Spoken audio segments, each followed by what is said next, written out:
అందరికీ నమస్కారాలు.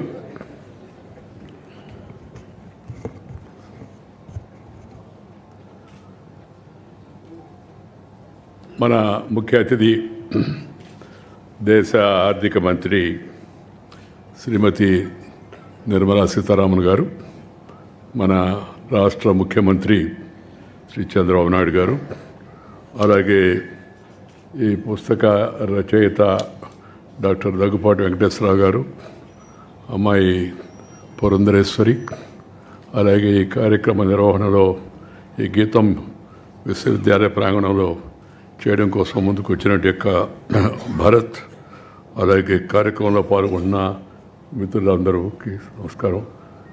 వెంకటేశ్వరరావు నాకు చాలా సంవత్సరాలు తెలుసు, కానీ మనసులో ఇంత లోతుగా ఎన్ని విషయాలు ఉన్నాయని ఇప్పుడు దాకా తెలవదు నాకు. వాళ్ళ నాన్న కూడా తెలుసు నాకు బాగా.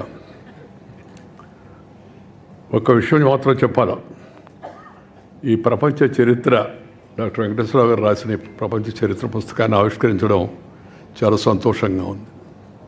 అది కూడా తెలుగులో రాసిన పుస్తకాన్ని ఆవిష్కరించడం ఇంకా మహా సంతోషంగా ఉంది. ఎందుకంటే మనందరం తెలుగు వాళ్ళం కాబట్టి, నాకు కూడా కొంత తెలుగు వచ్చు కాబట్టి ఆ పుస్తకాన్ని ఆవిష్కరించమని నన్ను వచ్చి కోరితే నేను తప్పనిసరిగా వస్తాను, ఆవిష్కరిస్తాను అని చెప్పాను. ఈ పుస్తకం రాయడం వెనక ఉన్న కారణం గురించి కూడా ఆయన చెప్పాడు. ఇది తన మనవరాళ్ళు వాళ్ళ కోసం, అంటే భవిష్యత్ తరం కోసం రాశాను. ఈ తరం వాళ్ళు చదువుకొని దీనివల్ల కొంత లబ్ధి పొందుతారు అని చెప్పారు. చాలా సంతోషమైన విషయం అది. పెద్దలు ఎప్పటికప్పుడు తమ రాబోయే తరాలకు వారికి జ్ఞానము విజ్ఞానము అందించాలి. పెద్దల అనుభవాలు, వారు సముపార్జించినట్టు యొక్క పరిజ్ఞానం వారితోనే అంతరించిపోకూడదు, అది తర్వాత తరానికి చేరాలని మన పెద్దలు చెబుతూ ఉంటారు. ఆ నాడుని సరిగా అర్థం చేసుకున్న నానుడిని డాక్టర్ వెంకటేశ్వరరావు గారు దాన్ని ఒప్పుకుంటూ ఈ మంచి పుస్తకం రాసినందుకు వారికి హృదయపూర్వకంగా నేను అభినందనలు తెలియజేస్తున్నాను. ఒక ప్రపంచ చరిత్ర ఒక పుస్తకంగా రాయడం సులభం కాదు. ప్రపంచ చరిత్ర ఒక పుస్తకంగా రాయడం సులభం కాదు. డాక్టర్ నందమూరి తారక రామారావు గారి నటన గురించి కూడా పుస్తకం రాయాలంటే సాధ్యమయ్యే పని కాదు. అమలు చేశారు మన వాళ్ళు కొందరు. ఈ ప్రపంచ చరిత్రలో జరిగిన పరిణామ క్రమాన్ని సరళమైన భాషలో సామాన్యులకు అర్థమయ్యేటట్టుగా పుస్తకాన్ని తీసుకురావడం చాలా ముదావహమైన విషయం అని చెప్పి నేను మనం చేస్తున్నాను. ఈ వివిధ సంఘటనలు క్రమేణా ఎలా మారాయి, వర్తమానం భవిష్యత్తును ఎలా ప్రభావితం చేస్తాయి అనే విషయాన్ని ఎప్పుడు చరిత్ర చెప్తూ ఉంటుంది మనకి. చరిత్ర దానంతరం అది రాసుకోదు. చరిత్రను కూడా ఎవరో ఒకరు రాయాలి. మామూలుగా రాజకీయాలు, ఆర్థిక శాస్త్రం, సంస్కృతి, విజ్ఞాన శాస్త్రం, మతం సహా మానవ సమాజంలోని అన్ని అంశాలను ఈ చరిత్ర స్పృశిస్తుంది. మామూలుగా చరిత్ర అంటే కేవలం గత సంఘటనల కాలక్రమం కాదు. చరిత్రలో అదొక భాగం మాత్రమే. మన గుర్తింపులకు చరిత్ర అనేది ఒక పునాది. అది మన ఉనికికి సాక్షి మాత్రమే. చరిత్ర ద్వారానే మానవాడికి జరిగిన మంచి చెడులు, విషాదాలు, వివిధ సమాజాలు ఎదిగిన లేదా క్షీణించిన తీరు, నాగరికత విరసిల్లినా లేదా అంతరించిన ఆ యొక్క తీరును తెలుసుకోగలం. చరిత్ర ద్వారానే అది సాధ్యమవుతుంది. దీనిని బట్టే వర్తమానాన్ని సరిదిద్దుకుంటూ, చరిత్ర నుంచి గుణపాఠాలు నేర్చుకుంటూ, భవిష్యత్తుకు మంచి ప్రణాళికలను వేసుకుంటూ ముందుకు వెళ్ళే ప్రయత్నం విఘ్నులైన వారు ఎవరైనా చేస్తారు. మామూలుగా గతం లేనిదే వర్తమానం లేదు, వర్తమానం లేనిదే భవిష్యత్తు లేదు. అందుకే చరిత్రను సరిగా నమోదు చేయడం, చరిత్రను తెలుసుకోవడం చాలా అవసరం. ఆ లైన్ ఒకటి అండర్లైన్ చేసి చెప్తాను నేను. ఈ చరిత్రను సరిగా నమోదు చేయడం, దీనికి ఆ మాట అనడానికి ఒక బ్యాక్గ్రౌండ్ ఉంది, అది కూడా చెప్తాను నేను. చరిత్రను ఉన్నది ఉన్నట్టుగా నమోదు చేయడం మానవ సమాజానికి చాలా అవసరం. దురదృష్టవశాత్తు చరిత్ర చాలా వరకు నాకు కొంత అనుభవం ఉంది, కొంత వయసు కూడా ఉంది కాబట్టి కొంత చదివానండి. చదివంటే ఇది పెద్ద పుస్తకాలు చదవలేదు, కానీ నేను మానవ జీవితాలు చదివాను ఎక్కువగా. నా జీవితంలో నాకున్న అనుభవం అదే. నేను మామూలు పల్లెటూరులో వీధి బడిలో చదువుకున్నవాడిని. అందువల్ల పెద్ద పెద్ద పుస్తకాలు చదివేంటికి ఆసక్తి కానీ అలాంటి అవకాశం కానీ ఆ విధమైన ప్రయత్నం కానీ నేను చేయలేదు. మామూలు పుస్తకాలు చదివాను. కొంతమంది గాంధీ గారి గురించో, లేకపోతే పటేల్ గారి గురించో, లేకపోతే సుభాష్ చంద్రబోస్ గురించో, వివేకానందుడి గురించో, ఇలా కొంతమంది భారతీయ మహానాయకుల యొక్క జీవితాలను చదివాను. కానీ నేను అన్నిటికన్నా బాగా చదివానని చెప్పి నేను చెప్పుకోగలిగింది దేశ ప్రజల జీవితాన్ని బాగా చదివాను. దేశం అంతా తిరిగాను. అందుకని మన వాళ్ళు ఇప్పటికి కూడా బ్రిటిష్ వాళ్ళే గొప్పవాళ్ళయ్యా. కొంతమంది వాళ్ళు ఏం చేసినా గొప్పగా చేస్తుంటారని అలాంటి భావాన్ని కలిగించారు వాళ్ళు, చరిత్రను వక్రీకరించి వాళ్ళ విషయాలను చూపించి. అందువల్ల చరిత్ర వక్రీకరణ కాకుండా జరగాల. అలాగే కొంతమంది వాళ్ళ దృక్పథంతో రాస్తుంటారు, అదొక కొత్త ట్రెండ్ దేశంలో. వారికి ఏదో ఒక కొంతమంది లెఫ్టిస్టులనో, రైటిస్టులనో, ఆ ఇస్టులనో, ఈ ఇస్టులనో ఏదో ఆ దృష్టిలో పెట్టుకొని చరిత్రను రాయడం కూడా మనం చూస్తూ ఉన్నాం. రాశారు కూడా, దాంట్లో అనుమానం కూడా లేదు. ఈ వెంకటేశ్వరరావు గారు రాసిన ఈ ప్రపంచ చరిత్రలో తనకు తెలిసిన తాను సేకరించిన సమాచారాన్ని బట్టి ఏదో దృక్పథంతో కాకుండా ఉన్నది ఉన్నట్టుగా సరళమైన భాషలో మన ముందు పెట్టాడు. అందువలన అది సంతోషించాల్సిన అంశంగా నేను భావిస్తూ ఉన్నాను. మన వద్ద అంకెల వ్యవస్థ మన దగ్గర ఉండింది. దాన్ని మన దగ్గర అరబ్బులు నేర్చుకున్నారు. వాళ్ళు కూడా గణితంలో కొంత కృషి చేశారు. వారి నుంచి ఐరోపాకు వ్యవస్థ, అంకెల వ్యవస్థ వెళ్ళింది. అయితే అరబ్బులేమో అంకెలను హిందుస్థానీ అంకెలని పిలుస్తారు ఇప్పటికి కూడా. పాశ్చాత్య దేశాల వాళ్ళు వాటిని అరబిక్ అంకెలు అంటుంటారు. అరబ్బులే దాన్ని కనిపెట్టినట్టుగా ప్రాచుర్యం సాగించారు. ఒక ఉదాహరణ చెప్పడం కోసం ఆ మాట చెప్తున్నాను నేను. చరిత్రను ఎలా వక్రీకరిస్తారు అనే దానికోసం అని చెప్పాలి. దేశ విభజన కారణంగా మన చాలా చరిత్రను కోల్పోయాం. మన ఆనవాళ్ళను కూడా ధ్వంసం చేశారు.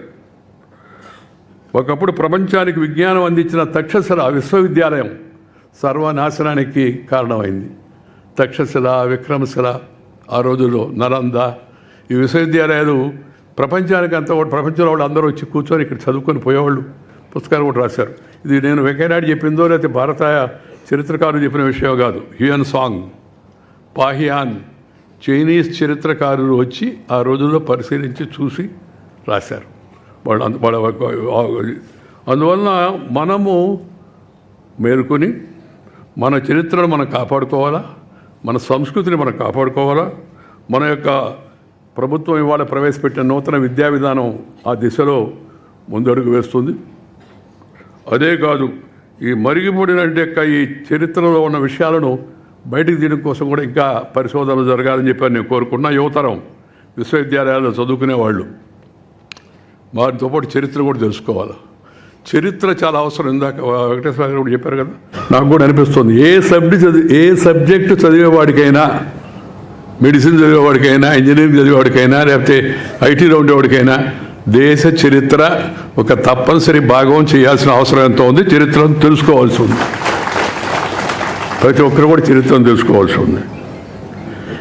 ఈ గుజరాత్లో అత్యంత ప్రాచీన నగరం ద్వారకా విశేషాలను పరిశోధించే లక్ష్యంతో పురావస్తు శాఖ రంగంలోకి దిగి సముద్ర గర్భంలో ఉండే ఆనవాళ్లను సేకరించే ప్రయత్నం చేస్తూ ఉన్నారు. ఇప్పుడు మనం పరిశోధన చేసేవాళ్ళు మరింతగా పరిశోధనలు చేసి సమగ్రంగా మన చరిత్ర, మన సంస్కృతి, మన ఆనవాళ్ళు, మన పద్ధతులు ఆదికాలం నుంచి, వేదకాలం నుంచి, పుణ్యకాలం నుంచి, పురాణకాలం నుంచి మన పూర్వీకులు అనుభవించి, రంగరించి, సేకరించిన ఆ సమాచారము, విజ్ఞానము మనం ముందుకు తీసుకెళ్లే ప్రయత్నం చరిత్రకారులు చేయాలని చెప్పి నేను కోరుకుంటున్నాను. ఈ గతానికి సంబంధించిన నమోదు చరిత్ర మామూలుగా ఈ నమోదు తటస్థ వైఖరితో జరగాల. మళ్ళా నేను అండర్లైన్ చేస్తున్నది, తటస్థ వైఖరితో జరగాల. ఇజ్రాయల్ దాంట్లో జొప్పించకూడదు ఎవరు కూడా.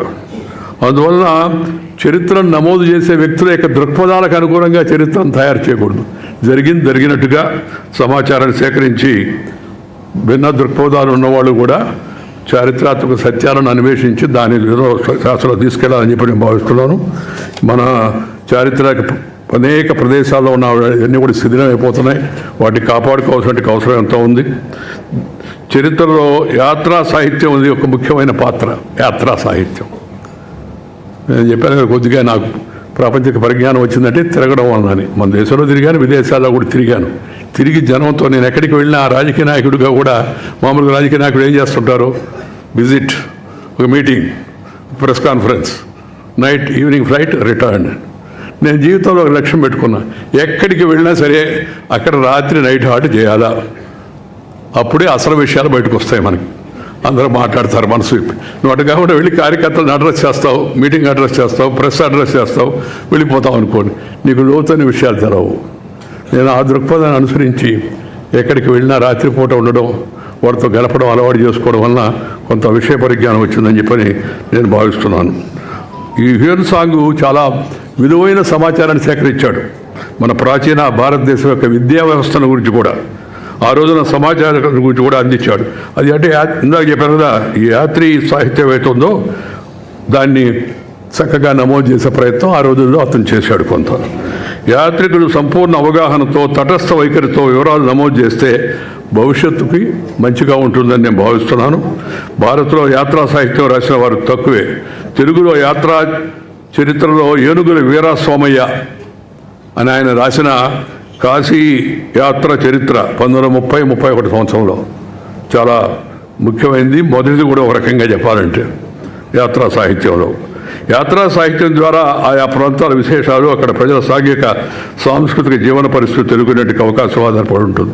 ఇప్పుడంతా ఫేస్బుక్, ఇన్స్టా, యూట్యూబ్ వంటి సామాజిక మాధ్యమాలు చొచ్చుకుపోతున్నట్టే ఈ రోజుల్లో ఈ ట్రావెల్ బ్యాగ్స్ కూడా వస్తున్నాయి. చూసింది చూసినట్టుగా, ఉన్నది ఉన్నట్టుగా వీటిలో నిక్షిప్తం చేయడం ఒక మంచి పరిణామం అని చెప్పి నేను భావిస్తున్నాను. ట్రావెల్ యాక్ట్స్ వరకు పర్వాలేదు, కానీ ముఖ్యమైన రాజకీయ పరిపాలనా అంశాలు, సమాజాన్ని విస్తృతంగా ప్రభావితం చేసే అంశాలు మాత్రం వక్రీకరణలు, అర్ధసత్యాలు ఇప్పటికి కూడా కనబడుతున్నాయి. సోషల్ మీడియా మొదట్లో చాలా పాజిటివ్గా ఉండేది. ఇప్పుడు సోషల్ మీడియా కాస్త యాంటీ సోషల్ మీడియాగా తయారైపోతుందని చెప్పి భయం కలుగుతుంది. అలాగే ఇప్పుడు రాబోయే రోజుల్లో ఆర్టిఫిషియల్ ఇంటెలిజెన్స్ అంటున్నారు. అది కూడా ఏం చేయగలదో నాకు అర్థం కాదు. నేను చెప్పాక నాకు అంత పెద్దగా చదువుకున్నవాడిని కాదు నేను. ఆర్టిఫిషియల్ ఇంటెలిజెన్స్లో నేను ఇక్కడ ఉంటే అక్కడ ఉన్నట్టుగా చూపించి ఇంకేదో చేస్తున్నట్టుగా చేస్తే ఏమవుతుంది, దీనికి పరిష్కారం ఏంది, సరైన పద్ధతిలో నడపగలిగితే మంచిదే. ఇప్పుడు సోషల్ మీడియాని కాస్త అదుపులో పెట్టాలనేది కేంద్రం ఏదో కొన్ని తీసుకొస్తుంటే దానికి గొడవ చేస్తారు. అంతా కూడా మీరు ఎట్లా కంట్రోల్ చేస్తారని. కంట్రోల్ చేయకపోతే వచ్చే పరిణామాలు ఏందో మీరు చూశారు. ఆంధ్రప్రదేశ్లో ముఖ్యంగా సోషల్ మీడియాని ఎలా వాడుకునేట్టుగా చేశారు. దాని పరిణామాలు ఏమిటి, దాని పరిణామాలు ఇప్పుడు కొంతమంది అనుభవిస్తున్నారు.